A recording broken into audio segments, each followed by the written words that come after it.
Sebelum lanjut ke cerita selanjutnya, yuk subscribe dan like. Absen dulu di kolom komen ya ah. Bau karbol yang menyengat menusuk hidung Nita. Hampir sama tajamnya dengan rasa takut yang mencengkeram hatinya. Ia duduk di kursi tunggu berbahan logam yang dingin di depan ruang praktik dokter. Di pangkuannya, Bima, putranya yang baru berusia 4 tahun, terkulai lemas. Tubuhnya panas seperti bara, dan napasnya terdengar berat, berbunyi seperti siulan pelan yang menyayat hati. Sudah 3 hari Bima demam. Awalnya, Nita pikir itu hanya demam biasa. Ibu mertuanya, Ratmi, menyuruhnya memberikan parutan bawang merah dan minyak kelapa. Anak sakit sedikit saja jangan manja, begitu katanya. Nita menurut, meski hatinya was-was. Tapi pagi ini, Bima muntah hebat dan matanya mulai terlihat kuning. Nita tidak bisa menunggu lagi. Ia nekat memesan ojek online dan membawa Bima ke klinik terdekat, menggunakan sisa uang belanja yang ia sembunyikan di bawah tumpukan pakaian. Pintu ruang praktik terbuka. Seorang dokter parubaya dengan kacamata tebal menatap Nita dengan sorot mata yang sulit diartikan. "Ibu Nita, mari masuk." Jantung Nita serasa diremas. Ia menggendong Bima, yang bahkan tidak merengek lagi saking lemasnya, dan melangkah masuk. Ruangan itu kecil, pendingin udaranya berisik, tetapi Nita hanya fokus pada satu hal, wajah sang dokter. "Dokter Sugi." Sapa Nita, suaranya bergetar. "Anak saya." "Bima, dia kenapa, Dok?" Dokter Sugi menarik napas panjang. Ia melihat hasil tes darah darurat yang baru saja keluar dari laboratorium kecil di sebelah. "Ibu Nita, kondisi Bima cukup serius."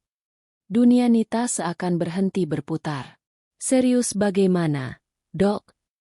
Hasil lab menunjukkan infeksi yang sangat tinggi di dalam tubuhnya. Berdasarkan pemeriksaan fisik dan gejala, demam tinggi, muntah, dan rasa sakit hebat di perut kanan bawah yang ibu ceritakan, saya sangat curiga ini adalah peritonitis.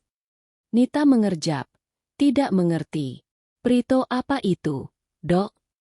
"Infeksi akibat usus buntu yang pecah," jelas Dokter Sugi dengan sabar, namun tegas. "Ini kondisi darurat, Bu. Racun dari usus yang pecah sudah menyebar ke rongga perutnya. Itu sebabnya dia demam tinggi dan matanya mulai kuning. Hatinya mulai bekerja terlalu keras." Nita merasakan kakinya lemas. Ia harus berpegangan pada meja dokter untuk tetap tegak. Lalu harus bagaimana, Dok?" "Harus dioperasi. Segera," kata Dokter Sugi, tanpa basa-basi. "Malam ini juga, kalau bisa. Kita harus membersihkan infeksinya dan mengangkat sisa usus buntunya. Setiap jam kita menunda, risikonya semakin besar. Infeksi ini bisa fatal." "Fatal." Satu kata itu menggema di telinga Nita. Ia menatap wajah mungil Bima, bibirnya kering dan pecah-pecah. Anaknya bisa meninggal. "Lakukan, Dok. Lakukan apa saja. Selamatkan anak saya." Nita setengah berteriak. Air matanya mulai menggenang. Dokter Sugi mengangguk. "Kami akan siapkan ruang operasinya. Tapi ada satu hal." Nita mendongak. "Apa, Dok?" "Administrasi. Ibu selesaikan dulu di bagian depan. Ya, untuk tindakan operasi darurat seperti ini, rumah sakit memerlukan uang muka." Nita mengangguk cepat. "Baik, Dok. Berapapun, saya siapkan." Ia segera keluar ruangan, menyerahkan Bima sejenak pada perawat agar bisa berlari ke meja kasir. Di meja administrasi, seorang petugas wanita menatapnya datar.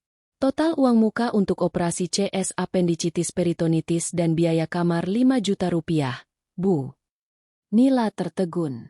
5 juta. "Benar, Bu. Itu sudah paket minimal untuk operasi darurat." Lutut Nita benar-benar lemas kali ini. 5 juta rupiah. Baginya, angka itu sama mustahilnya dengan 5 miliar. Ia seorang ibu rumah tangga penuh waktu. Suaminya, Benny, bekerja di perusahaan swasta, tapi gajinya langsung masuk rekening Ibu Ratmi, mertuanya. Nita hanya diberi uang harian untuk belanja sayur, yang jumlahnya pas-pasan. Untuk membeli baju baru saja, ia harus berpikir 1000 kali. Bu, tidak bisa pakai BPJS. Tanya Nita putus asa. Petugas itu menggeleng. Klinik kami swasta. Bu, belum bekerja sama penuh. Untuk operasi darurat, pasien umum harus bayar tunai di muka. Nita melihat ke dompetnya. Di sana hanya ada 2 lembar uang 20 ribuan dan selembar 10 ribuan. Sisa 50 ribu dari uang yang ia curi dari anggaran belanja. Saya akan kembali, kata Nita. Suaranya tercekat. Ia berlari kembali ke ruang dokter. Dok, beri Bima obat pereda sakit dulu. Apa saja? Saya janji, saya akan kembali. Saya akan cari uangnya. Saya mohon, jangan biarkan anak saya kesakitan. Dokter Sugi menatap Iba. Baik, Bu.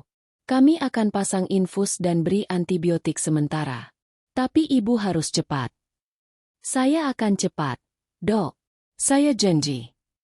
Nita menggendong Bima, yang kini sudah terpasang jarum infus di tangan mungilnya. Ia berlari keluar klinik, mengabaikan tatapan orang-orang. Ia harus pulang. Ia harus bertemu Benny dan Ibu Ratmi. Di atas ojek online yang melaju membelah kemacetan sore, Nita memeluk Bima erat-erat. Panas tubuh anaknya menembus bajunya, terasa membakar. Tapi ada harapan yang membara di dadanya, mengalahkan kepanikan. Pasti, batinnya, pasti mereka akan kasih.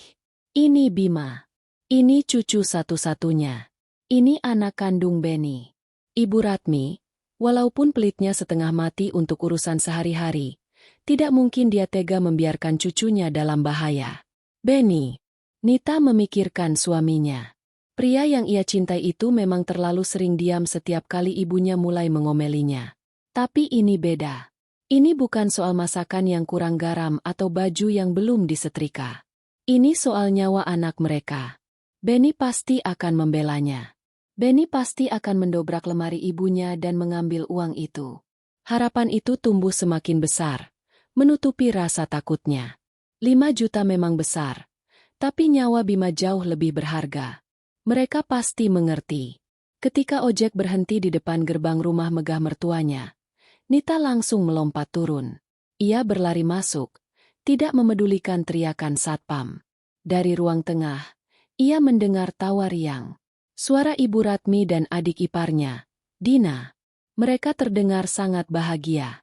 Nita menerobos pintu utama. Napasnya terengah-engah. Air mata sudah membasahi wajahnya. Bu, Mas Benny, Dina, tolong. Ibu Ratmi dan Dina, yang sedang duduk di sofa beludru mahal sambil membolak-balik majalah wedding yang tebal, menoleh. Wajah Ibu Ratmi seketika mengeras saat melihat Nita masuk tanpa melepas sandal, membawa Bima yang lunglai. Nita, kamu ini apa-apaan? Lantai jadi kotor. Hardik Ibu Ratmi. Tapi Nita tidak peduli. Ia ambruk berlutut di lantai marmer yang dingin, memeluk Bima. Bu. Bima harus dioperasi. Bu. Malam ini. Nita berteriak. Suaranya pecah oleh isak tangis dan keputusasaan. Dia kena usus buntu pecah. Kata dokter, kalau tidak dioperasi, Bima bisa. Bima bisa. Nita tidak sanggup melanjutkan. Ia hanya bisa menangis sambil menatap suaminya, Benny, yang baru saja keluar dari kamar dengan wajah bingung. Operasi apa? Kamu jangan mengada-ada, bentak Ibu Ratmi, berdiri dengan angkuh. 5 juta, Bu. Dokter minta 5 juta. 5 juta, Bu. Dokter minta 5 juta. Suara Nita terdengar parau, tenggelam di antara isak tangisnya. Ia masih berlutut di lantai marmer yang dingin, memeluk Bima yang kini mulai merengek pelan, seakan merasakan ketegangan di ruangan itu. Harapan terakhirnya menggantung pada 2 orang yang berdiri menjulang di depannya. Suaminya, Benny, dan ibu mertuanya, Ratmi. Benny adalah yang pertama bereaksi. Bukan dengan amarah atau simpati, tapi dengan kebingungan yang pengecut. 5 juta? Buat apa? Nit? Kamu habis dari mana memang? Tanyanya. Suaranya terdengar bodoh di telinga Nita. Operasi. Mas, operasi. Nita berteriak. Frustrasinya memuncak. Kamu nggak dengar aku? Bima kena usus buntu pecah. Racunnya sudah menyebar. Dokter Sugi yang bilang. Mata Nita beralih ke Ibu Ratmi, yang sedari tadi hanya menatapnya dengan bibir terkatup rapat, seolah sedang menilai sepotong barang murahan. Tawa riang yang tadi Nita dengar dari luar telah lenyap, digantikan oleh aura dingin yang menusuk. Operasi, desis Ibu Ratmi. Akhirnya ia bersuara. Kamu ini mengada-ada. Nita, mana ada anak kecil usus buntu pecah? Paling itu masuk angin akut. Ibu Ratmi melangkah maju. Ia bahkan tidak menengok Bima. Matanya tertuju lurus pada Nita. 5 juta kamu bilang? Kamu pikir cari uang itu gampang? Kamu pikir uang 5 juta itu seperti daun, tinggal petik di halaman. Cacian itu menghantam Nita. Bu, ini bukan soal uang. Nita mencoba lagi. Suaranya kembali memelas. Ia mengangkat wajah Bima yang pucat ke arah mertuanya. Lihat, Bu. Lihat cucu ibu. Mukanya kuning. Badannya panas sekali. Ini bukan masuk angin. Ini soal nyawa, Bu. Ia beralih pada Benny, mencengkeram kaki celana bahan suaminya. Mas, tolong, Mas. Percaya sama aku. Ini Bima, anak kita. Darah daging kamu. Mas, bilang sesuatu. Suruh ibu kasih uangnya. Aku janji, aku akan ganti, aku akan kerja. Benny tampak terbelah. Ia menatap wajah Bima yang lemas, lalu beralih ke ibunya yang berdiri angkuh. Wajah Ibu Ratmi mengeras.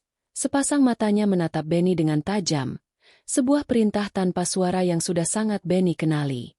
Pria itu menelan ludah. Keberanian yang sejenak muncul di matanya langsung padam. Dia melepaskan cengkeraman tangan Nita dari kakinya. Nita, dengerin ibu, katanya pelan. Suaranya nyaris tak terdengar. Ia bahkan tidak berani menatap mata istrinya. Ibu lebih tahu. Mungkin kamu terlalu panik. Bima pasti baik-baik saja. Coba bawa ke kamar. Istirahat. Dunia Nita runtuh. Pria yang seharusnya menjadi pelindungnya, suaminya, baru saja berbalik dan meninggalkannya sendirian di tengah badai. Ibu Ratmi tersenyum penuh kemenangan. Dengar itu? Suamimu saja tahu kamu berlebihan, katanya. Sudah. Tidak ada operasi. Tidak ada rumah sakit. Bawa Bima ke kamar. Kompres pakai air hangat. Nanti ibu panggilkan tukang urut langganan ibu. 5 juta. Hah, konyol. Tapi, Bu. Sekali tidak ya tidak, bentak Ibu Ratmi. Suaranya menggema di ruangan besar itu. Anak sakit sedikit saja manja. Dikit-dikit dokter. Dikit-dikit operasi. Itu semua akal-akalan dokter saja biar dapat uang. Pakai obat kampung yang ibu beli di pasar kemarin. Sembuh itu. Dina, sang adik ipar, yang sedari tadi diam sambil mengamati kukunya, akhirnya ikut bersuara. Ia menatap Nita dengan pandangan jengkel, seolah Nita telah mengganggu waktu berharganya. Mbak Nita, please deh, katanya dengan nada manja. Jangan bikin drama, dong. Aku sama ibu lagi pusing urus wedding. Lagian, 5 juta itu mending buat nambah sewa backdrop foto, tahu?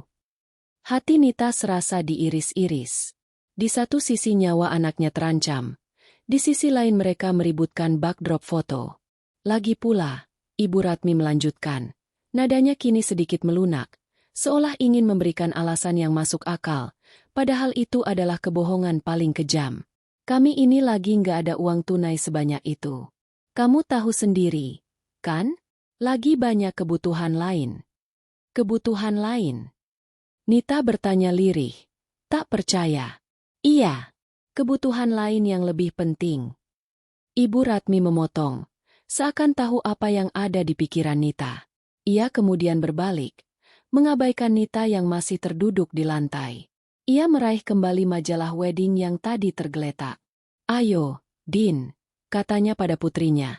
Suaranya kembali riang. Kita lanjut. Tadi sampai mana? Oh, soal catering, ya? Ibu maunya yang pakai menu salmon Wellington itu. Kelihatannya mewah. Mereka berdua kembali duduk di sofa bludru. Tawa mereka mulai terdengar lagi, membahas warna taplak meja dan jenis bunga untuk pelaminan. Bagi mereka, Nita dan Bima sudah tidak ada. Nita membeku. Ia tidak lagi menangis. Air matanya sudah kering, digantikan oleh rasa dingin yang menjalar dari tulang punggungnya. Ia menatap punggung suaminya, Benny, yang berdiri kaku di dekat pintu kamar, tidak berani bergabung dengan ibu dan adiknya, tapi juga tidak berani menolong istri dan anaknya. Pengecut. Perlahan, Nita berdiri. Tenaganya serasa terkuras habis. Ia menggendong Bima, mencium kening anaknya yang sepanas setrika. Bima mengerang pelan dalam tidurnya. "Maafkan ibu, nak," bisik Nita. Ia berjalan melewati Benny. Pria itu tidak menoleh. Nita tidak mengatakan apa-apa lagi. Tidak ada gunanya. Ia terus berjalan, melintasi ruang tengah yang mewah itu, di mana tawa renyah Ibu Ratmi dan Dina terdengar membahas vendor dekorasi. Ia masuk ke kamarnya yang sempit dan pengap di bagian belakang rumah, yang lebih mirip kamar pembantu. Ia merebahkan Bima di kasur tipis mereka. Alasan, tidak ada uang. Dan banyak kebutuhan lain terngiang-ngiang di kepalanya. Nita tahu mereka tidak miskin. Rumah ini, mobil yang terparkir, perhiasan yang dipakai Ibu Ratmi dan Dina, adalah bukti nyata. Penolakan ini bukan karena ketiadaan. Ini adalah pilihan. Mereka memilih untuk tidak menyelamatkan Bima. Mereka memilih bahwa nyawa cucu dan keponakan mereka tidak seharga 5 juta rupiah. Nita duduk di tepi ranjang, menatap anaknya. Rasa hancur lebur itu perlahan berubah menjadi sesuatu yang lain. Sesuatu yang lebih keras, lebih tajam, dan lebih panas. Kemarahan. Nita membanting pintu kamarnya, meski tak ada suara keras yang keluar. Pintunya terbuat dari kayu lapis tipis yang sudah reyot. Bunyinya lebih mirip desahan lelah daripada sebuah bantingan. Ruangan sempit itu terasa semakin pengap. Satu-satunya jendela terhalang oleh dinding dapur, membuat sirkulasi udara nyaris tidak ada. Bau obat gosok dan parutan bawang merah yang tadi dipaksakan Ibu Ratmi untuk dibalurkan ke tubuh Bima, dan tentu saja tidak berhasil, memenuhi udara, bercampur dengan aroma samar muntahan Bima yang masih menempel di spray. Nita merebahkan Bima di kasur. Anaknya kembali merintih. "Sakit, bun sakit." "Iya, sayang iya." Nita mengusap dahi Bima dengan lem basah, tapi panasnya seakan tak berkurang. Panas itu menjalar, membakar telapak tangan Nita, dan membakar sisa-sisa kesabarannya. Ia duduk di lantai semen yang dingin, punggungnya bersandar pada ranjang. Ia buntu, benar-benar buntu. Benny, suaminya, telah memilih. Ibu Ratmi telah memutuskan. Dina, adik iparnya, telah menertawakan. Nyawa Bima ditukar dengan alasan, tidak ada uang, dan kebutuhan lain yang lebih penting. Nita meraih ponsel lamanya. Layarnya retak di sudut. Ia membuka daftar kontak. Hanya ada sedikit nama. Ibunya sudah lama tiada. Ayahnya, seorang petani kecil di kampung, juga sudah berpulang. Kerabat jauh? Mereka juga hidup susah. Teman-teman? Sejak menikah dan dikurung oleh Ibu Ratmi di rumah ini, Nita kehilangan kontak dengan hampir semua orang. Ia telah terisolasi. Nita menunduk. Air matanya jatuh ke lantai yang dingin. Rasa putus asa itu begitu pekat, seperti kabut tebal yang mencekiknya. Ia harus bagaimana? Mengemis di jalan? Merampok? Tiba-tiba, dari luar kamar, ia mendengar sesuatu yang sangat tidak pantas di tengah duka citanya. Tawa. Bukan tawa pelan, tapi tawa terbahak-bahak yang riang. Suara Ibu Ratmi. Disusul suara centil Dina. Awalnya Nita mencoba mengabaikannya. Mereka mungkin sedang menonton komedi di televisi. Tapi kemudian, Nita mendengar suara Ibu Ratmi lagi. Kali ini lebih keras, seolah sedang berbicara di telepon dengan loudspeaker. "Oh, tentu saja, Pak Vendor. Sepenuhnya. Ibu mau yang paling mewah." Nita membeku. "Pak Vendor, jangan khawatir soal anggaran. Pokoknya pernikahan Dina ini harus jadi pembicaraan semua orang. Kebutuhan akan air bersih untuk kompres Bima memaksa Nita membuka pintu. Ia berjingkat pelan ke arah dapur, yang mengharuskannya melewati sedikit sudut ruang tengah. Di sanalah ia melihatnya. Ibu Ratmi dan Dina duduk di sofa beludru. Wajah mereka berseri-seri. Di meja kopi di depan mereka, terhampar brosur-brosur glossy penuh gambar gaun pengantin, dekorasi pelaminan, dan menu catering. Ponsel Ibu Ratmi ada di atas meja, dalam mode speaker, dan suara seorang pria terdengar dari sana. Jadi untuk paket deluxe yang Ibu Ratmi inginkan, dengan venue di rooftop hotel bintang 5, gaun desainer, dan menu salmon Wellington total anggarannya ada di 75 juta rupiah, Bu. 75 juta. Angka itu melayang di udara. Nita nyaris menjatuhkan baskom kecil di tangannya. Dina memekik senang. Asyik, 75 juta. Keren banget, Bu. Aku mau. Aku mau yang itu. Ibu Ratmi tertawa, melambaikan tangannya dengan angkuh. Tentu saja, sayang. Apa sih yang enggak buat kamu? Lalu ia kembali bicara pada telepon. Tidak masalah, Pak Vendor. Anggaran 75 juta itu sudah kami siapkan. Lunas. Kapan saya harus transfer DP-nya?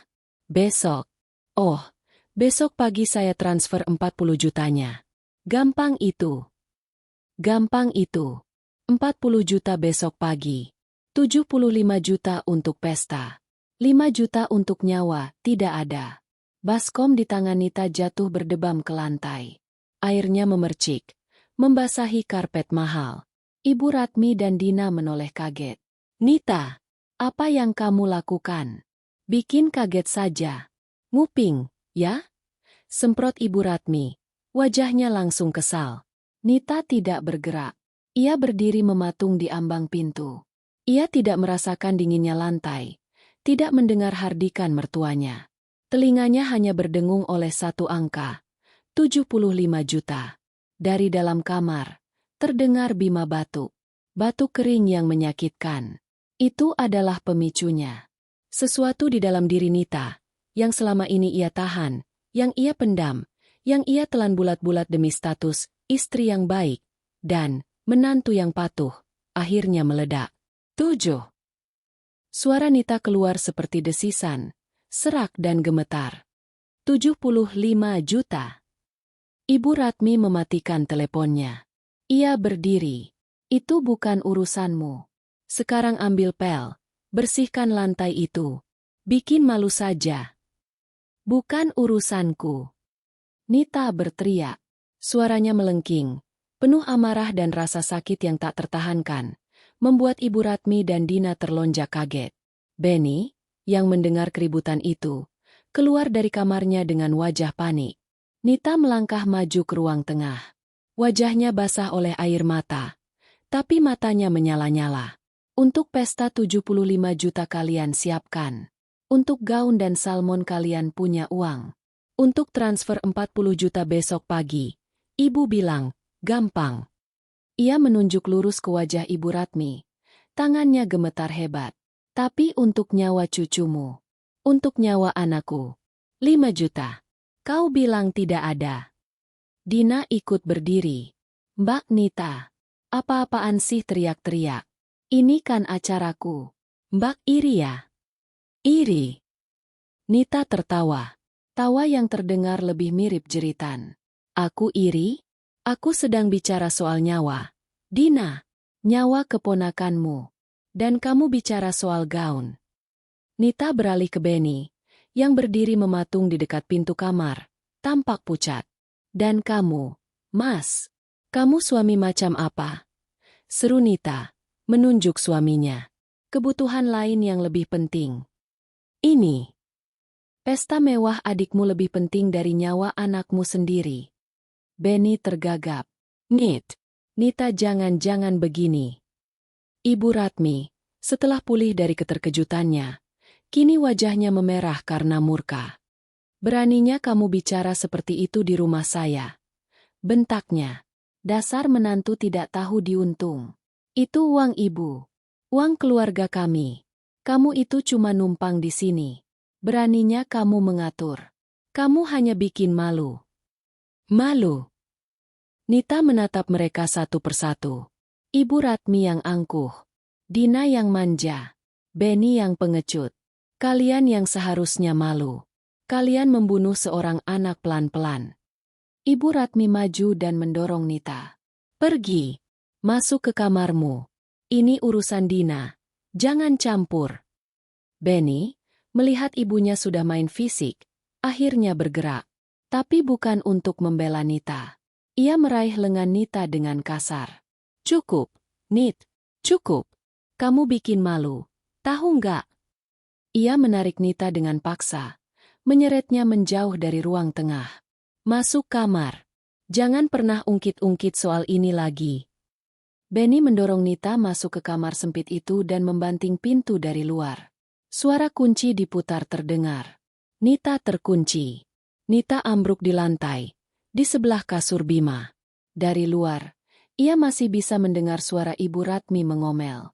Tapi beberapa saat kemudian, samar-samar, ia mendengar mereka melanjutkan diskusi. Membahas bunga.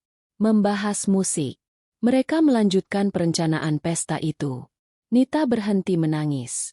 Tubuhnya menggigil. Malam itu, sambil memeluk Bima yang demamnya semakin tinggi, Nita bersumpah dalam hati. Dengar ibu, nak, bisiknya ke telinga Bima. Suaranya dingin dan tajam. Ibu akan selamatkan kamu. Ibu akan keluarkan kamu dari neraka ini. Dan mereka. Nita memejamkan mata. Mereka semua. Ibu Ratmi, Mas Benny, Dina, mereka akan membayar. Mereka akan membayar setiap air mata ini. Mereka akan berlutut, sama seperti aku berlutut tadi. Aku bersumpah. Demi nyawamu. Nak, aku bersumpah. Nita terkunci di dalam kamar yang pengap itu. Di luar, suara tawa dan diskusi tentang pesta pernikahan 75 juta telah mereda, digantikan oleh keheningan malam yang mencekam. Tapi di dalam kamar, neraka Nita baru saja dimulai. Demam Bima semakin menjadi-jadi. Tubuh mungil itu kini mulai kejang-kejang kecil. Rintihannya yang tadi jelas terdengar, kini berubah menjadi erangan pelan yang nyaris tak bertenaga. Napasnya dangkal dan cepat. Bima. Bangun, nak. Nita mengguncang pelan tubuh putranya. Tapi mata Bima hanya terbuka setengah. Tatapannya kosong. Panik, murni, dan dingin, mencengkeram leher Nita. Sumpah dan amarah yang tadi berkobar kini lenyap, digantikan oleh ketakutan purba seorang ibu yang akan kehilangan anaknya. Ia tidak peduli lagi soal 75 juta. Ia tidak peduli lagi soal Benny atau Ratmi. Ia hanya butuh 5 juta. Ia hanya butuh Bima selamat. Buka, Mas Benny. Buka pintunya. Nita menggedor-gedor pintu kayu lapis itu dengan sisa tenaganya. Bima. Bima kejang. Mas, buka. Ia bisa mendengar suara langkah kaki malas di luar. Diikuti suara kunci diputar. Pintu terbuka. Benny berdiri di sana. Wajahnya kusut dan kesal karena tidurnya terganggu. Apalagi sih, Nit? Kamu ini nggak bisa diam. Nita tidak membiarkannya selesai. Ia menerobos maju, menabrak tubuh suaminya, menggendong Bima yang terkulai lemas. Minggir. Desisnya. Ia berlari keluar dari rumah itu. Ia tidak membawa apa-apa selain Bima di pelukannya dan ponsel retak di saku daster. Ia berlari di jalanan yang sepi, di bawah lampu jalan yang temaram. Sudah lewat tengah malam. Di lehernya, ia merasakan sesuatu yang dingin. Kalung. Satu-satunya perhiasan yang ia miliki. Liontin emas kecil peninggalan almarhumah ibunya. Pegadaian. Ia ingat ada kantor pegadaian 24 jam di dekat pasar, sekitar 1 kilometer dari rumah. Dengan Bima di gendongannya yang terasa semakin berat, Nita berlari. Napasnya terengah-engah, campuran antara lari dan isak tangis. Lampu neon pegadaian itu menyala redup. Seorang pria mengantuk di balik teralis besi menatapnya aneh. Malam, Mbak, ada yang bisa dibantu? Pak, tolong. Nita meletakkan Bima di kursi tunggu, lalu melepas kalungnya dengan tangan gemetar. Ia mendorong liontin kecil itu ke bawah teralis. Ini berapa, Pak? Pria itu mengambilnya, menimbangnya, menggosoknya. Ia menatap Nita dengan pandangan iba. Maaf, Mbak, ini emas muda, tipis sekali. Paling 700.000. 700.000. Harapan Nita hancur berkeping-keping. Masih sangat jauh. Ia membutuhkan 5 juta.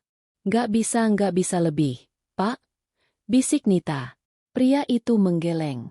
Sudah maksimal, Mbak. Nita terduduk di lantai pegadaian yang kotor. Gagal. Ia gagal. Ia menatap Bima yang terpejam di kursi. Wajah anaknya semakin pucat. Ya Tuhan, apa yang harus aku lakukan? Ia merogoh sakunya. Ponsel. Kontak. Siapa? Siapa yang bisa ia hubungi jam 2 pagi? Matanya tertuju pada satu nama. Rina. Rina adalah sahabatnya sejak kuliah. Dulu mereka tak terpisahkan. Tapi sejak Nita menikah dengan Benny, Ibu Ratmi tidak suka Nita berteman dengan Rina. Perempuan karir, pergaulannya bebas. Begitu kata Ibu Ratmi. Perlahan, komunikasi mereka putus. Nita terlalu malu menceritakan hidupnya yang terkekang. Rina mungkin sudah membencinya. Tapi Nita tidak punya pilihan lain. Ini adalah tembakan terakhirnya. Jari jemarinya yang gemetar menekan tombol panggil. Satu nada sambung, 2, 3. Nita hampir menyerah. Halo? Suara Rina terdengar serak. Mengantuk. Rin. Suara Nita pecah. Rin, ini aku. Nita. Hening sejenak di seberang. Nita? Ya ampun, Nit. Ini jam berapa? Kamu kenapa nangis? Dan Nita menceritakan semuanya. Dalam satu tarikan napas yang terseduh-seduh, ia ceritakan soal Bima, vonis dokter, 5 juta, penolakan Benny, pesta 75 juta, dan liontin yang hanya laku 700.000. Aku di pegadaian. Rin. Aku nggak tahu harus apa. Anakku. Nita, diam. Potong Rina. Suaranya kini tegas dan sama sekali tidak mengantuk. Dengarkan aku. Kamu punya nomor rekening? Rekening apa saja? Rekening lamamu masih aktif. Masih tapi kosong, Rin. Aku nggak tanya isinya. Kirim nomor rekeningmu. Ke Luwa.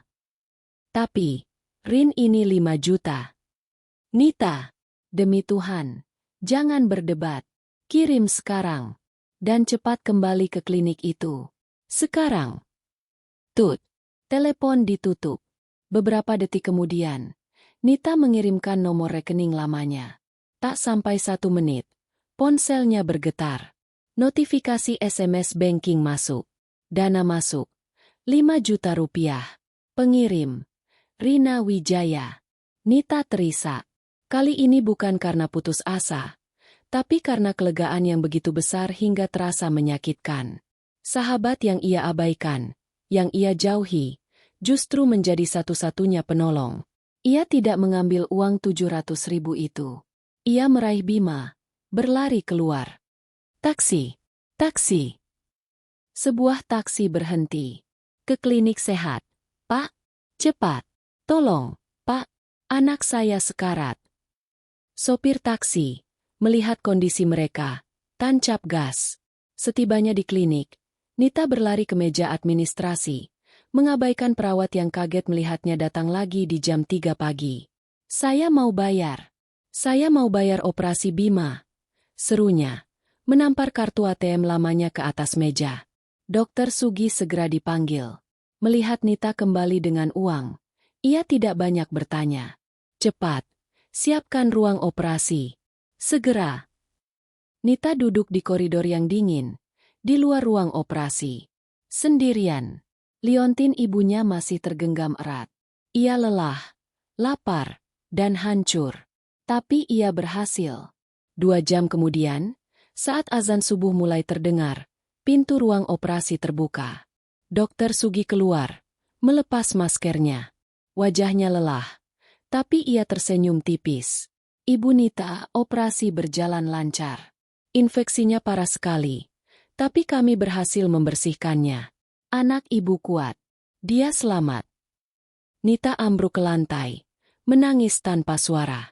Pagi harinya, sekitar jam 9, Nita tertidur di kursi sambil memegangi tangan mungil Bima yang terbaring di ranjang perawatan. Tiba-tiba, pintu kamar didobrak. Benny masuk dengan wajah merah padam, disusul Ibu Ratmi di belakangnya. "Nita, beraninya kamu kabur dari rumah?" bentak Benny. "Kamu dapat uang dari mana? Hah? Kamu maling perhiasan ibu. Kamu jual diri." Cacian itu terlontar begitu saja. Ibu Ratmi menimpali. "Dasar menantu tidak tahu malu. Bikin susah keluarga saja. Sekarang kamu harus ganti uang yang kamu curi." Nita perlahan mengangkat kepalanya. Matanya bengkak. Rambutnya acak-acakan. Tapi tatapannya berbeda. Rasa takut yang biasanya ada di sana telah hilang. Ia menatap lurus ke mata Benny. Suaranya tenang, dingin, dan mematikan. "Anakku sudah selamat," katanya. "Bukan berkatmu." Ia beralih ke Ibu Ratmi. "Bukan berkat ibu. Dan jelas bukan berkat uang pesta 75 juta kalian." Benny dan Ibu Ratmi tertegun. Ini bukan Nita yang mereka kenal. "Pergi," kata Nita pelan. Matanya kembali menatap wajah Bima yang tidur pulas. "Aku sedang menjaga anakku. Urus saja pesta kalian." 1 bulan telah berlalu. Bau karbol rumah sakit telah digantikan oleh bau tumisan bumbu yang wangi. Suara angkuh Ibu Ratmi telah digantikan oleh deru kipas angin tua yang berputar lelah di langit-langit. Dan kamar pengap di belakang rumah mewah itu telah berganti menjadi sebuah kamar kontrakan petak berukuran 3 kali 4 meter, dengan dinding bercat kapur yang mulai luntur. Bagi sebagian orang, ini adalah sebuah kemunduran. Tapi bagi Nita, ini adalah istana. Ini adalah pagi ke-30 Nita sebagai perempuan merdeka. Ia menyapu lantai semen yang dingin, sementara Bima, yang kini pipinya mulai kembali berisi, duduk anteng di atas tikar pandan. Bekas luka operasinya sudah mengering dengan baik, meninggalkan garis tipis di perut mungilnya. Sebuah pengingat permanen akan malam di mana ibunya memilih untuk berperang.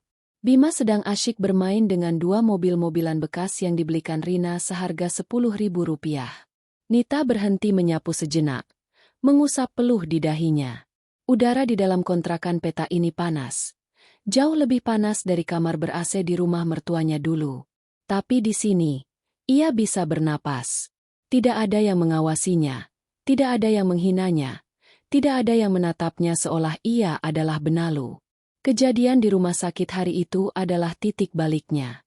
Setelah Nita mengusir Benny dan Ibu Ratmi, mereka tidak pernah kembali. Mereka mungkin terlalu malu, atau lebih tepatnya, terlalu marah karena Nita berani melawan. Nita tidak peduli. Selama seminggu penuh Bima dirawat, Rinalah yang bolak-balik menjenguk, membawakan Nita pakaian ganti dan makanan. Rina pula yang 1 hari sebelum Bima boleh pulang, sudah menemukan kontrakan peta ini. "Cuma ini yang bisa kudapat mendadak, Nit," kata Rina saat itu, sambil menyerahkan kunci. "Yang penting, kamu dan Bima aman dulu." Saat Nita keluar dari rumah sakit, ia tidak kembali ke rumah suaminya. Ia langsung menuju ke kontrakan ini. Benny mengiriminya puluhan pesan mencacinya sebagai istri durhaka yang kabur dari rumah. Nita tidak membalas satupun. Ia hanya memblokir nomor Benny, nomor Ibu Ratmi, dan nomor Dina. Selesai. Kini, tantangan barunya ada di depan mata. Hidup. Dan utang 5 juta pada Rina. "Kamu nggak usah pikirkan utang itu, Nit. Anggap saja itu hadiah untuk keponakanku," kata Rina. Tapi Nita menggeleng keras. "Tidak bisa, Rin. Itu bukan sekadar uang. Itu harga kemerdekaanku. Aku harus bayar. Aku akan bayar setiap rupiahnya." Dan Nita memulainya. Modalnya adalah keahlian yang selama ini selalu diremehkan oleh Ibu Ratmi. Memasak. Dulu, masakan Nita selalu dicela. Terlalu asin, terlalu berminyak. Tidak sekelas masakan restoran. Tapi diam-diam, Nita tahu ia pandai memasak. Ia belajar resep-resep almarhumah ibunya, yang dulu terkenal sebagai juru masak terbaik di kampungnya. Dengan sisa uang yang diberikan Rina untuk pegangan, Rina memberinya 500.000 lagi saat pindahan. Nita membeli bahan-bahan pokok. Ia mulai dengan membuat rich bowl sederhana.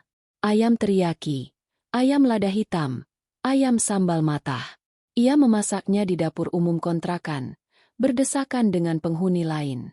Ia mengemasnya di kotak kertas coklat, lalu menitipkannya di warung-warung sekitar dan di kantin sebuah pabrik garmen tak jauh dari sana.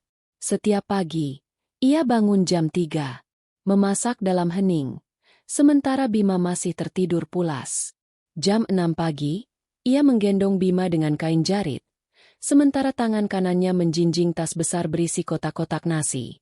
Ia berjalan kaki 1 kilometer ke pabrik, menitipkan dagangannya, lalu berjalan kembali. Siangnya, ia menerima pesanan kecil-kecilan dari para tetangga di kontrakan.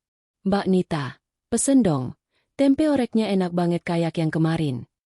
Sore hari, ia mengambil kotak yang tidak laku, seringkali hanya tersisa sedikit. Uang di tangannya ia hitung. Hari pertama ia untung Rp15.000. Hari kedua 25.000. Hari kelima, ia dapat untung 50.000.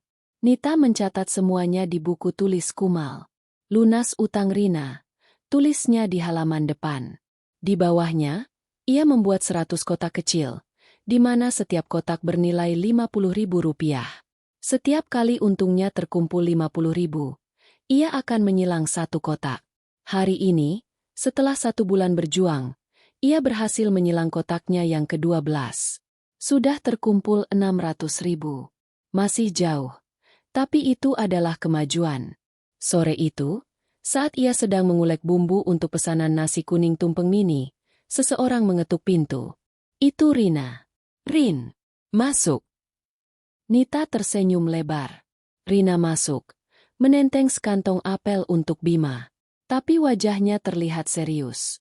"Nit, ada sesuatu untukmu." Rina mengeluarkan sebuah amplop coklat dari tas kerjanya. "Ini titipan dari pengacara lebih yang ku kenal. Kamu tinggal tanda tangan di beberapa tempat." Jantung Nita berdebar. Ia membuka amplop itu. Di dalamnya ada setumpuk kertas. Di halaman paling depan, tertulis dengan huruf tebal, "Surat gugatan cerai." Tangan Nita gemetar. "Ini nyata. Kamu yakin, Nit?" tanya Rina pelan. Nita menatap Bima, yang sedang tertawa sambil mencoba menggigit apel. Ia teringat wajah pengecut Benny. Ia teringat tatapan menghina Ibu Ratmi. Ia teringat tawa centil Dina dan angka 75 juta. "Yakin?" kata Nita. Suaranya tidak bergetar sama sekali. Ia mengambil pulpen yang disodorkan Rina. Di atas meja kayu lapuk, di tengah aroma kunyit dan serai, di dalam kontrakan petak yang panas, Nita menandatangani surat itu. Ia menceraikan Benny, menceraikan Ibu Ratmi, menceraikan kehidupan lamanya yang penuh kepalsuan. Saat Rina pamit pulang, Nita kembali ke ulekannya. Tapi ada yang berbeda. Bebannya terasa lebih ringan. Sumpah yang ia ucapkan 1 bulan lalu bukan hanya amarah sesaat. Itu adalah sebuah deklarasi. "Bunda masak apa?" tanya Bima. "Masak masa depan kita, sayang," bisik Nita, sambil tersenyum. "Masa depan yang jauh lebih enak dari salmon Wellington." 6 bulan telah berlalu sejak Nita menandatangani surat gugatan cerai itu di atas meja kayu lapuk. 6 bulan hidup di kontrakan petak, dan 6 bulan perjuangan yang menuntut setiap tetes keringat dan sisa tenaganya. Setiap hari adalah rutinitas yang presisi. Pukul 2.30 pagi, Nita bangun. Dunia masih gelap dan hening, hanya suara jangkrik dan dengkur pelan Bima yang menemaninya. Ia sholat, lalu menyalakan kompor gas kecilnya. Pukul 3, ia sudah berjongkok di pasar subuh, memilih sayuran segar dan daging ayam terbaik dengan sisa-sisa uang modal yang dihematnya. Pukul 4.30, ia kembali dan mulai memasak. Aroma bawang putih yang ditumis, lengkuas yang digeprek, dan kunyit yang dihaluskan, menjadi parfum barunya. Bima biasanya terbangun pukul 5.30 oleh wangi masakan. "Bundu wangi," gumamnya. Nita akan tersenyum, menyuapinya sarapan sederhana, lalu mendudukannya di tikar dengan mainan mobil-mobilannya. Pukul 6.30. Nita sudah siap. Satu tangan menggendong Bima dengan kain jarit, tangan lainnya menjinjing dua tas jinjing besar yang berat, penuh dengan kotak-kotak rich ball hangat berlogo stempel sederhana, catering Bunda Bima. Perjuangannya tidak sia-sia. Dari yang awalnya hanya laku 10 kotak sehari di kantin pabrik garmen, kini ia harus menyuplai 50 kotak. Belum lagi pesanan-pesanan kecil dari tetangga kontrakan dan kantor-kantor kecil di sekitar yang didapatnya dari brosur fotokopian sederhana. Buku tulis, lunas utang Rina, sudah terisi separuhnya. 50 kotak kecil telah disilang. Masih tersisa 2,5 juta lagi. Nita menatap buku itu setiap malam sebelum tidur, sebagai pengingat dan penyemangat. Catering Bunda Bima menjadi viral lokal secara perlahan. Bukan karena iklan, tapi karena kejujuran. Nita tidak pernah pelit bumbu. Sambal matahnya benar-benar segar, ayam lada hitamnya empuk, dan porsinya mengenyangkan. Orang-orang bisa merasakan ada rasa yang berbeda di masakannya. Sesuatu yang tidak mereka temukan di catering lain. Itu adalah rasa cinta seorang ibu yang berjuang demi anaknya. Suatu sore, saat Nita sedang membereskan sisa kotak, ponselnya berdering. Nomor tak dikenal. Halo, dengan catering Bunda Bima? Suara seorang wanita yang profesional terdengar. Iya, benar. Saya Nita, pemiliknya. Ada yang bisa dibantu? Saya Santi, manajer HRD dari PT Jaya Garmen, kata wanita itu. Nita langsung duduk tegak. Itu pabrik tempat ia menitipkan dagangannya. Saya dan beberapa karyawan sudah sebulan terakhir ini langganan rich ball Anda di kantin. Jujur, kami semua suka. Alhamdulillah, Bu. Hati Nita berdebar. Jangan alhamdulillah dulu. Bu Santi tertawa kecil. Saya mau tanya, Mbak Nita bisa terima pesanan besar?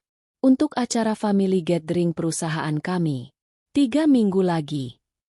Jantung Nita serasa berhenti berdetak. Besar seberapa besar ya, Bu? 300 porsi, kata Bu Santi. Nasi tumpeng mini komplit. Ayam bakar, perkedel, orek tempe, sambal goreng ati, dan lalapan. Apa Mbak Nita sanggup? 300 porsi. Tangan Nita gemetar.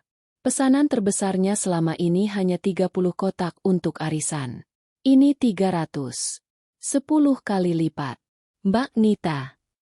Nita memejamkan mata. Ia melihat bayangan Ibu Ratmi yang menghinanya. Ia melihat wajah pengecut Benny. Lalu, ia menoleh dan menatap Bima yang sedang tertidur pulas. Bekas lukanya terlihat samar di balik kaosnya. Sanggup, Bu, kata Nita. Suaranya mantap. Saya sanggup. Bu Santi tertawa lega. Bagus. Saya tahu saya tidak salah pilih. Soal budget, kami sudah siapkan 40.000 per porsi. Bagaimana? Nita cepat-cepat menghitung dalam kepala. 300 dikali 40.000. 12 juta. Itu uang yang sangat besar. Modalnya mungkin sekitar 6-7 juta. Ia bisa untung 5 juta. 5 juta. Persis sisa utangnya. Saya ambil, Bu. Saya jamin. Ibu tidak akan kecewa. 3 minggu ke depan adalah neraka sekaligus surga bagi Nita. Ia menarik Bu Wati dan Mbak Inah, 2 tetangga kontrakannya, untuk membantunya, menjanjikan upah yang layak. Ia menyusun menu, berbelanja bahan kering, dan memesan 300 kotak mika tumpeng mini. 2 hari sebelum hari H, dapur umum kontrakan mereka berubah menjadi pabrik. Nita tidak tidur selama 48 jam. Matanya merah, tangannya pegal, punggungnya serasa patah. Tapi hatinya bernyanyi. Bima dititipkan pada Rina yang sengaja mengambil cuti untuk membantunya. Pada hari H, pukul 10 pagi, 300 tumpeng mini yang cantik, wangi, dan masih hangat, diangkut oleh mobil bak terbuka sewaan. Nita terduduk lemas di lantai dapur yang berantakan. Kakinya terlalu gemetar untuk berdiri. Ia berhasil. Sore harinya, saat Nita baru saja selesai mandi dan bersiap menjemput Bima, Ponselnya berdering. Bu Santi. Mbak Nita. Ya ampun, Mbak. Suara Bu Santi terdengar histeris di seberang. Jantung Nita mencelos. Kenapa, Bu? Makanannya basi? Ada yang salah. Salah. Bu Santi tertawa terbahak-bahak. Mbak Nita, makanannya sempurna. Ludes. Habis tidak bersisa. Bos besar saya dari Jakarta sampai tanya. Ini catering mana? Enak sekali. Tulus banget bumbunya. 3 orang manajer lain langsung minta nomor Mbak. Selamat ya, Mbak Nita. Catering Mbak sukses besar. Nita menangis. Ia menangis sejadi-jadinya.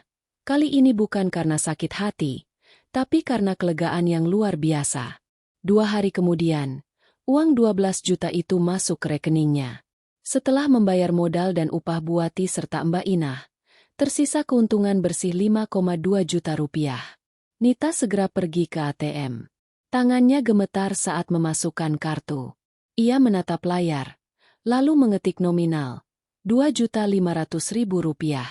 Ia mengirimkannya ke rekening Rina. Ia menarik napas. Ia menatap buku tabungannya, lalu menatap sisa untungnya. Ia bisa saja menyimpannya, tapi ia tidak mau. Ia kembali ke buku, lunas utang Rina. Ia mengambil pulpen. Ia menatap 50 kotak yang tersisa. Dan dengan satu tarikan garis panjang, ia menyilang semua sisa kotak itu. Malam itu, ia duduk di kasur, memeluk Bima. Ia membuka buku tulis kumal itu. Di halaman pertama, di bawah tulisan, lunas utang Rina. Kini ia menulis dengan huruf kapital besar-besar, lunas. Pernikahan Dina dilangsungkan di hari yang cerah. Langit Jakarta yang biasanya abu-abu, hari itu tampak biru bersih. Seolah ikut merestui pesta 75 juta yang digelar di rooftop sebuah hotel bintang 5. Dan pesta itu memang spektakuler. Ribuan bunga impor berwarna putih dan champagne dirangkai menjadi gapura-gapura megah. Meja-meja bundar ditutup taplak sutra, dihiasi kristal-kristal palsu yang berkilauan di bawah matahari sore. Para tamu undangan, sosialita kenalan Ibu Ratmi dan rekan-rekan, mantan, suami Dina, berbisik-bisik kagum. Dan di panggung utama, di bawah backdrop bunga yang harganya setara dengan biaya operasi Bima, Dina duduk bak seorang ratu. Gaunnya berekor panjang, bertabur ratusan mutiara. Ibu Ratmi adalah orang yang paling bersinar hari itu. Ia mengenakan kebaya brokat berwarna emas yang menyilaukan. Rambutnya disanggul tinggi, dan perhiasan di leher serta pergelangan tangannya bergemerincing setiap kali ia bergerak. Ia menyambut setiap tamu dengan senyum paling lebar. Dadanya membusung penuh kebanggaan. Inilah puncaknya. Inilah bukti kesuksesannya. Silakan, Bu, dicoba salmon Wellingtonnya. Impor itu, serunya pada seorang tamu. Suaranya terdengar di seluruh penjuru ruangan. Benny berdiri di sampingnya, mengenakan setelan jas yang tampak sedikit kebesaran. Ia tersenyum kaku, tapi matanya sesekali melirik ke meja buffet yang panjang. Ia terlihat lega. Setidaknya, semua drama dengan Nita sudah berakhir, dan hari ini keluarganya berada di puncak dunia. Namun, di balik semua kemewahan itu, ada retakan-retakan kecil yang mulai terlihat. Menjelang akhir acara, ketika matahari mulai terbenam, seorang pria berjas rapi dari pihak venue hotel mendekati Ibu Ratmi. Ia berbisik pelan. Maaf, Bu Ratmi, sisa pembayaran yang 35 juta, katanya akan dilunasi hari ini? Bagian keuangan kami sudah menunggu. Senyum di wajah Ibu Ratmi sedikit kaku. Tentu saja, Pak. Tentu. Nanti setelah acara. Ya. Jangan khawatir. Jangan bikin malu di depan tamu. Katanya, sedikit terlalu keras. Pria itu mengangguk ragu. Lalu mundur. Tidak lama kemudian, pria dari vendor catering datang. Bu, ini untuk pelunasan salmonnya. Iya, nanti. Hardik Ibu Ratmi pelan, mulai kesal. Kalian ini tidak lihat saya sedang sibuk. Keluarga mempelai pria, keluarga Hardinata, terlihat sangat terkesan. Mereka adalah keluarga kaya baru yang sangat peduli pada citra. Melihat pesta semewah ini, Mereka yakin telah berbesan dengan keluarga yang setara. Pestanya luar biasa, Bu Ratmi. Benar-benar menunjukkan kelas keluarga Anda. Puji ayah sang mempelai pria. Oh, tentu saja, Pak Hardinata. Bagi kami, kebahagiaan Dina adalah segalanya. Jawab Ibu Ratmi, bangga. 2 minggu kemudian, pesta telah usai. Bunga-bunga telah layu. Telepon di rumah mewah Ibu Ratmi berdering. Bukan lagi dari vendor, tapi dari Dina. Suara di seberang tidak terdengar seperti pengantin baru yang bahagia. Dina menangis. Menangis histeris. Bu, pulang. Dina mau pulang. Jeritnya di telepon. Ibu Ratmi, yang sedang menyeruput teh paginya, langsung panik. Loh? Kamu ini kenapa, Din? Pengantin baru kok mau pulang? Ada apa dengan suamimu? Dia macam-macam. Bukan Mas Rian tapi ibunya. Isak Dina. Ibu mertuaku, dia bilang aku penipu. Dia bilang keluarga kita penipu. Bu. Cangkir teh di tangan Ibu Ratmi bergetar. Penipu bagaimana? Jaga mulut ibumu itu. Kita baru saja kasih dia pesta 75 juta. Justru itu masalahnya, Bu. Jerit Dina. Mereka tahu. Mereka tahu uang 75 juta itu uang utang. Dek. Dunia Ibu Ratmi serasa berhenti. Tahu dari mana? Desisnya. Suaranya kini bergetar karena alasan yang berbeda. Mereka punya orang yang mengecek. Mereka kira kita beneran sekaya itu. Mereka kira setelah menikah, Mas Rian akan dapat support bisnis dari ayah, dari Mas Benny. Tapi mereka tahu sekarang, mereka tahu semuanya. Suara Dina semakin histeris. Mereka bilang, uang 75 juta itu adalah uang utang. Ibu pinjam uang itu ke rentenir, Bu. Dan ibu jaminkan sertifikat rumah ini. Ibu Ratmi tidak bisa menjawab. Itu benar. Semuanya benar. Uang 75 juta itu tidak pernah ada. Itu adalah sebuah pertaruhan gila. Ibu Ratmi, dalam usahanya untuk menjodohkan Dina dengan keluarga kaya, telah berbohong tentang status keuangan mereka. Ia meminjam uang dalam jumlah besar dari seorang lintah darat, dengan bunga yang mencekik, dan menjaminkan satu-satunya aset berharga mereka, sertifikat rumah yang sedang mereka tinggali. Rencananya sederhana. Pesta mewah akan membuat keluarga Hardinata terkesan. Setelah Dina menikah, ia akan membujuk suami barunya atau mertuanya untuk berinvestasi di bisnis Benny, yang sebenarnya sedang di ujung tanduk. Uang, investasi, itulah yang akan ia pakai untuk menutupi utang 75 juta. Tapi rencananya gagal total. Keluarga Hardinata lebih licik. Mereka mengecek latar belakang keuangan keluarga Benny setelah pesta usai. Dan mereka menemukan kebenarannya. Mereka menemukan utang itu. Dia bilang aku tidak ada gunanya.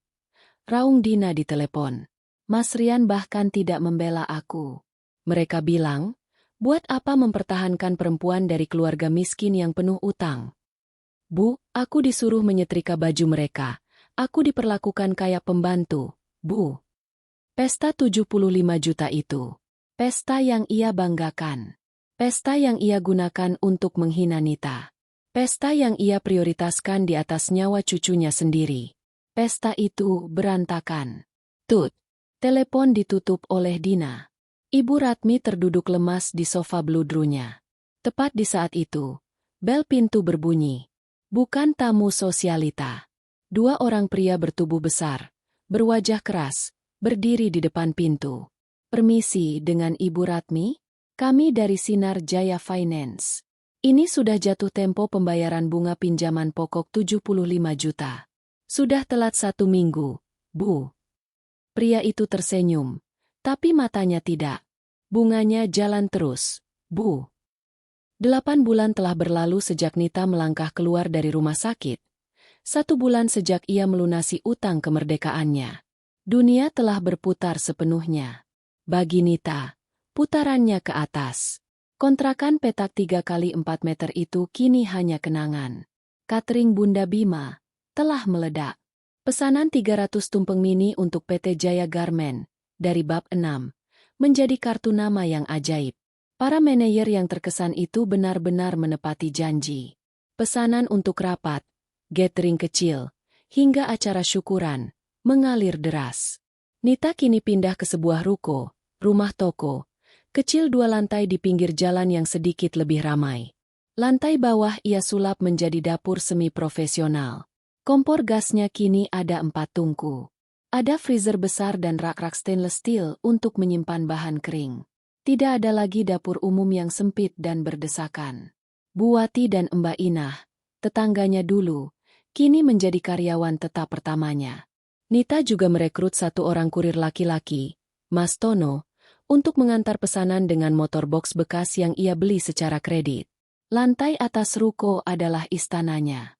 Sebuah tempat tinggal sederhana namun bersih dengan 2 kamar. 1 untuknya, 1 untuk Bima. Bima, kini berusia hampir 5 tahun, tumbuh menjadi anak yang lincah dan ceria. Bekas lukanya ada di sana, tapi tertutup oleh kaos bergambar dinosaurus. Ia sudah masuk PAUD, pendidikan anak usia dini, yang letaknya hanya beberapa langkah dari ruko. Pagi itu, ruko Nita beraroma surga. Wangi ayam bakar bumbu rujuk, salah satu menu andalan barunya, bercampur dengan aroma pandan dari nasi uduk yang sedang dikukus. Nita, dengan celemek bertuliskan, The Boss, sedang mencicipi kuah opor. Kurang sedikit gurih, buat, kata Nita. Tolong tambahkan sedikit santan kanil, ya. Siap, bos, sahut Buati, tertawa. Nita tersenyum. Ia menatap ke sudut ruangan, di mana Bima sedang asyik menggambar di meja kecilnya. Bima gambar apa, sayang? Gambar bunda. Bunda lagi masak, terus ada mobil, terus ada rumah kita. Seru Bima, memamerkan coretan krayonnya. Hati Nita menghangat. Inilah bayaran dari semua kerja kerasnya. Inilah istananya. Teleponnya berdering. Bu Santi dari PT Jaya Garmen lagi. Mbak Nita, aduh, supplier catering utama kami tiba-tiba cancel untuk acara direksi besok. Bisa handle 200 porsi buffet? Budget kami double dari biasanya. Yang penting ibu sanggup. Nita menarik napas. 200 porsi buffet. Besok. Sanggup, Bu. Katanya mantap. Sama seperti dulu. Tolong kirimkan detail menunya. Saat ia menutup telepon, ia merasa tak terkalahkan. Sementara di belahan lain kota itu, di rumah mewah yang dulu Nita tinggali, putaran roda sedang bergerak ke bawah. Dengan cepat, telepon Ibu Ratmi juga berdering tanpa henti. Tapi bukan membawa pesanan, melainkan membawa teror. Ibu Ratmi, kapan mau bayar utangnya? Bunganya sudah 10 juta sendiri bulan ini. Suara berat di seberang telepon membentaknya. Ibu Ratmi, yang 8 bulan lalu adalah ratu sosialita dengan kebaya emas, kini terduduk lesu di sofa bludrunya yang mulai berdebu. Wajahnya kuyu, rambutnya acak-acakan. Ia sudah tidak berani keluar rumah. 2 pria dari Sinar Jaya Finance, para rentenir, kini datang setiap hari. Mereka tidak lagi tersenyum. Mereka menendang pintu, menggedor jendela, dan meneror para tetangga. Pesta 75 juta itu, yang ternyata hanya DP, menyisakan utang pokok 100 juta rupiah yang kini, dengan bunga yang mencekik, telah membengkak menjadi 150 juta. Tepat di saat itu, pintu depan terbuka. Benny pulang. Padahal jam baru menunjukkan pukul 11 siang. Wajahnya lebih pucat dari Ibu Ratmi. Ia tidak berkata apa-apa. Ia hanya berjalan ke sofa dan melemparkan tas kerjanya ke lantai. Loh? Kok sudah pulang, Ben? Kamu nggak kerja? Tanya Ibu Ratmi. Suaranya terdengar cemas. Benny menatap ibunya. Tatapan yang kosong. Aku dipecat, Bu. Gelas di tangan Ibu Ratmi jatuh dan pecah di lantai marmer. Dipecat?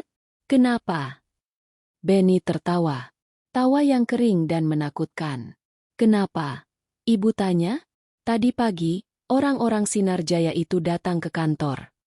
Suaranya mulai naik. Mereka bikin ribut di lobi. Mereka teriak-teriak menagih utang ibu di depan semua karyawan. Mereka bilang ibu penipu. Ibu Ratmi menutup mulutnya. Ngeri. Malu. Bu. Malu. Teriak Benny. Manajer panggil aku. Dia bilang perusahaan tidak mau menanggung risiko punya karyawan yang keluarganya dikejar lintah darat. Aku disuruh selesaikan urusanku. Aku dipecat. Astaga. Benny, astaga.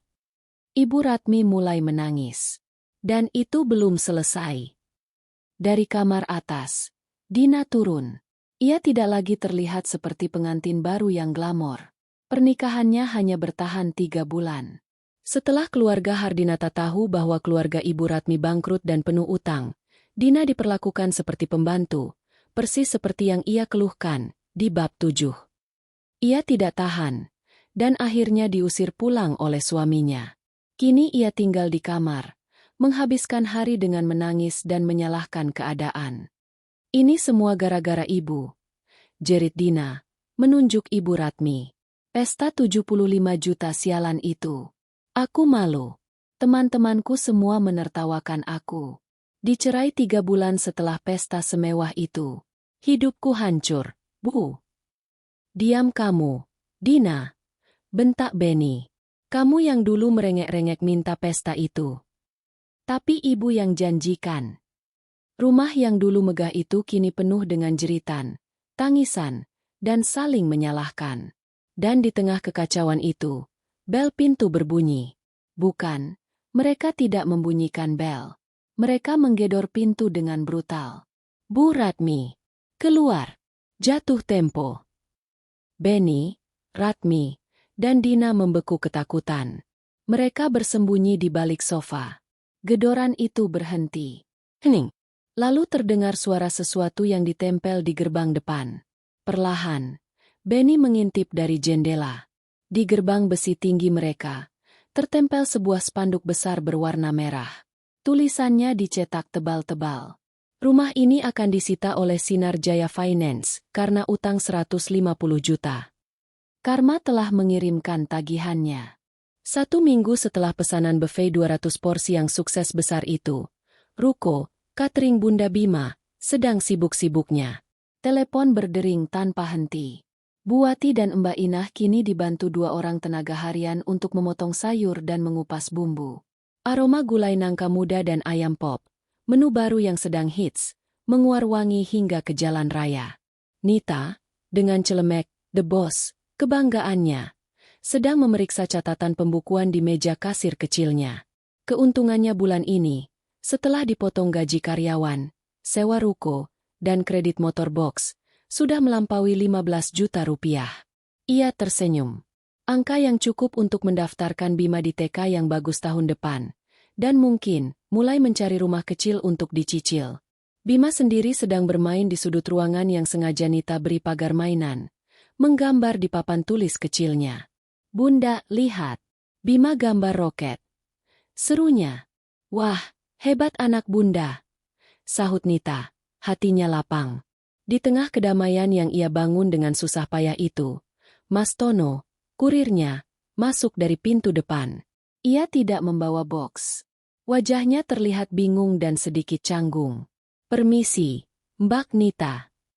Panggilnya pelan, padahal Nita ada di depannya. Ya, Mas Tono, kenapa? Ada masalah di jalan? Bukan, Mbak. Itu, di depan, ada tamu. Nyari Mbak Nita. Nita mengerutkan dahi. Tamu? Siapa? Klien. Mas Tono menggaruk kepalanya yang tidak gatal. Nggak tahu, Mbak. Tapi, kelihatannya kayak orang susah. Ada 2 orang. Laki-laki sama perempuan. Sudah tua. Mereka bilang katanya ini soal hidup dan mati. Beneran nyari Mbak Nita. Jantung Nita berdebar sedikit. Ia menatap Bima, memastikan anaknya aman di dalam pagar mainan. Ya sudah, suruh masuk saja, Mas. Mungkin tetangga lama.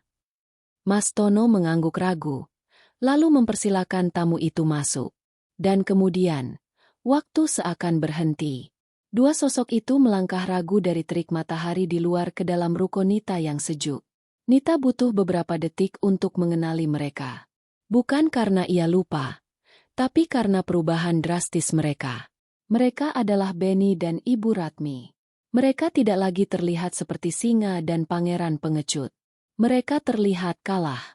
Ibu Ratmi, wanita yang dulu selalu mengenakan kebaya brokat emas dan perhiasan bergemerincing, kini memakai daster kusam yang warnanya sudah pudar. Rambutnya yang dulu selalu disanggul rapi, kini diikat asal-asalan, memperlihatkan uban di mana-mana. Wajahnya kuyu, dan kantong matanya menghitam. Benny, yang dulu selalu rapi dengan kemeja kerjanya, kini mengenakan kaos oblong yang sudah melar.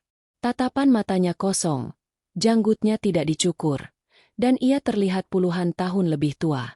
Mereka berdiri canggung di depan meja kasir, terintimidasi oleh kesibukan dapur Nita, oleh rak-rak bahan makanan yang penuh, dan oleh aura Nita yang kini jelas-jelas adalah seorang pemilik usaha.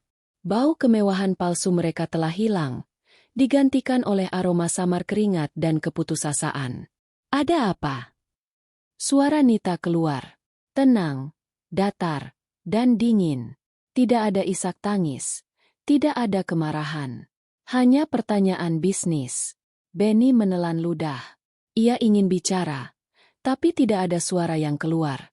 Ibu Ratmilah yang akhirnya melangkah maju. Tangannya gemetar. Nita. Nak. Panggilnya. Suaranya serak. Mata Nita menajam. Jangan panggil saya, Nak. Ibu Ratmi tersentak, seolah baru saja ditampar. Tapi ia tidak punya pilihan. Ia menjatuhkan dirinya. Benar-benar menjatuhkan diri. Ia berlutut di lantai ruko Nita, persis seperti yang dulu Nita lakukan di lantai marmer rumahnya. Nita, ibu mohon, Nita. Ia menangis. Tangisannya terdengar kering dan putus asa. Ibu salah. Ibu tahu ibu salah. Ampuni ibu, Nita. Benny ikut maju. Nit kami. Rumah, Ite. Ibu Ratmi memotong. Kini ia merangkak, mencoba memegang kaki Nita, namun Nita melangkah mundur. Rumah kami, rumah itu, akan disita. Lusa.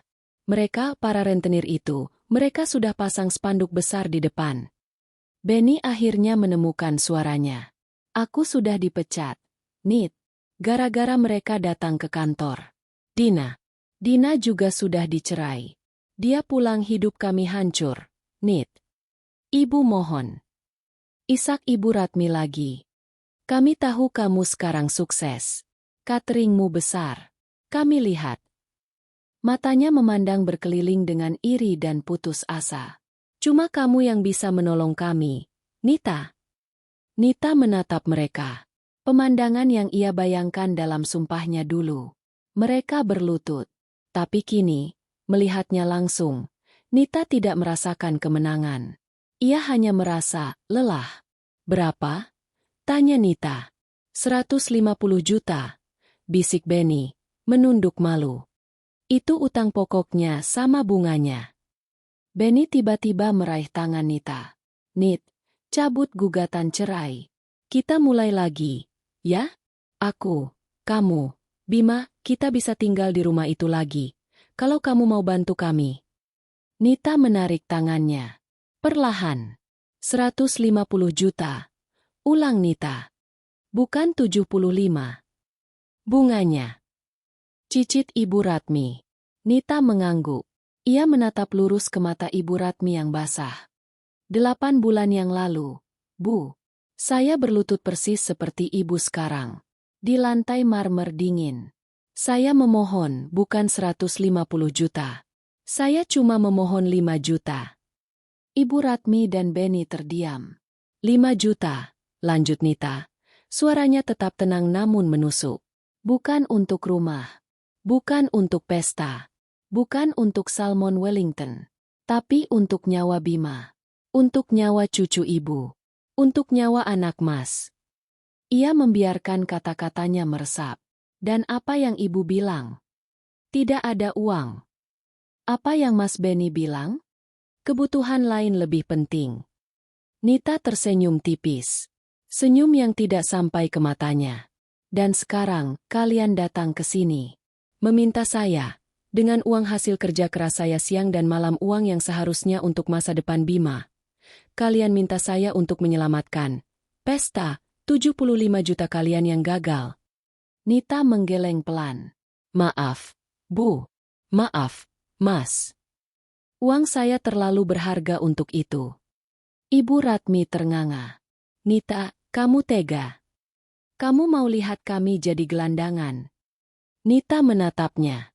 Dulu, ibu tega melihat cucu ibu hampir mati. Nita berbalik, membuka laci kasirnya. Ia tidak mengambil buku cek. Ia mengambil 2 lembar uang 50 ribuan. Ia kembali dan menyodorkan uang itu ke tangan Benny. Ini, 100 ribu. Benny menatap uang itu dengan pandangan nanar. Untuk ongkos kalian pulang. Supaya tidak perlu jalan kaki. Nita menatap mereka berdua. Untuk terakhir kalinya. Masalah ini, kalian yang ciptakan. Dulu kalian yang menikmati pestanya. Bukan? Sekarang, silakan nikmati juga tagihannya. Nita berbalik. Berjalan ke arah Bima. Mas Tono, tolong antar tamu saya ke pintu. Saya sibuk. Banyak pesanan. Benny harus menarik paksa ibunya yang masih meraung-raung menyebut nama Nita dan Bima. Menyeretnya keluar dari ruko. Meninggalkan Nita dalam kedamaian wangi dapurnya. 1 tahun penuh telah berlalu sejak malam Nita bersumpah di kamar sempitnya. Udara pagi ini terasa segar. Beraroma rumput basah sisa gerimis semalam. Nita menyesap kopi hangatnya di teras belakang sebuah rumah kecil yang baru saja lunas ia bayar DP-nya. Ini bukan lagi ruko 2 lantai. Ini adalah rumah sungguhan di sebuah komplek perumahan yang tenang, dengan halaman rumput kecil di depan dan 3 pohon mangga di belakang. Dari tempatnya duduk, ia bisa melihat Bima, kini berusia 5 tahun, sehat, dan sedikit gemuk, berlarian di atas rumput. Anak itu mengejar seekor kupu-kupu kuning. Tawanya renyah dan lepas. Bekas luka operasinya sudah menjadi tanda pengingat samar. Tersembunyi di balik kaos bergambar pahlawan super. Bima, jangan lari-lari. Nanti jatuh. Seru Nita. Meski dalam suaranya tidak ada kekhawatiran, hanya nada pura-pura tegas yang dibalas cengiran oleh Bima. Di meja teras di samping Nita, tergeletak sebuah laptop. Catering Bunda Bima. Bukan lagi usaha 1 orang di dapur umum. Kini ia memiliki 10 karyawan, dapur profesional sendiri yang ia sewa terpisah, dan 2 mobil box operasional. Ia sudah menjadi supplier tetap untuk 3 pabrik besar dan 1 gedung perkantoran. Namanya kini dikenal sebagai Bu Nita, bos catering. Bukan lagi Nita, menantu Bu Ratmi. Surat cerainya sudah lama ditandatangani dan disahkan oleh pengadilan. Ia kini resmi menyandang namanya sendiri. Nita Lestari. Pintu gerbang kecilnya berderit. Rina masuk. Tersenyum lebar sambil membawa sekotak donat. Pagi, bos. Sapanya. Pagi. Rin. Kebiasaan deh, masuk nggak pakai salam. Canda Nita. Menuangkan secangkir kopi lagi untuk sahabatnya. Aku bawa gosip panas. Ini lebih penting dari salam. Kata Rina, duduk di seberang Nita. Gosip apa lagi? Pesananku di-cancel. Bukan. Rina mencondongkan tubuhnya. Soal mereka. Nita menghela napas. Mereka, yang mana? Ia sudah tahu. Sudah berbulan-bulan ia tidak mendengar kabar apapun sejak insiden di rukonya. Dan ia tidak pernah mencari tahu. Aku baru ketemu sama sepupuku yang kebetulan kerja di bank yang sama dengan tempat Benny dulu. Kata Rina, suaranya pelan. Dan ceritanya wow. Nita diam, tapi ia mendengarkan. Jadi, benar, lanjut Rina. 3 hari setelah mereka datang ke rukomu itu, rumah mewah itu akhirnya disita. Disegel, ditempeli spanduk lebih besar lagi. Para lintah darat itu rupanya tidak main-main. Semua barang mereka dilelang murah di tempat. Terus mereka kemana? Tanya Nita pelan. Gelandangan, Nit.